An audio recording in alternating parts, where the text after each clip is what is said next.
आघाडी टिकवण्यासाठी आमचे प्रयत्न, मात्र ठाकरेंनी स्वबळाची भूमिका स्वीकारली असेल तर काही करू शकत नाही. काँग्रेस हायकमांड सोबत चर्चा करून निर्णय घेऊ. विजय वडेट्टीवारांची प्रतिक्रिया. ठाकरे गटासह काँग्रेसला भगदाड पडणार, उदय सामंतांचे संकेत. आज रत्नागिरीतून उद्धव सेनेला ट्रेलर दाखवणार. ठाकरेंचे 4 आमदार आणि 3 खासदार तर काँग्रेसचे 5 आमदार शिंदे गटाच्या वाटेवर, सामंतांचा दावा.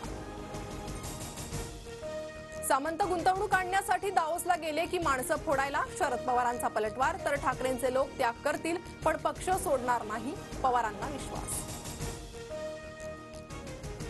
महाविकास आघाडीत 1.5 वर्ष विरोधी पक्षनेत्याचा फॉर्म्युला असण्याची शक्यता. नव्या फॉर्म्युल्यासाठी शरद पवार आग्रही. तर ठाकरेंना विधानसभेतील विरोधी पक्षनेते पद द्यावं, काँग्रेसची भूमिका, सूत्रांची माहिती. राजकारणात दगाबाजीशिवाय काही होणार नाही, न दिसणारं चित्र दिसेल, पूर्ण पिक्चर बाकी आहे. बच्चू कडूंचं सूचक वक्तव्य. उद्धव ठाकरे शरद पवार भाजपशी करणार असल्याचाही दावा.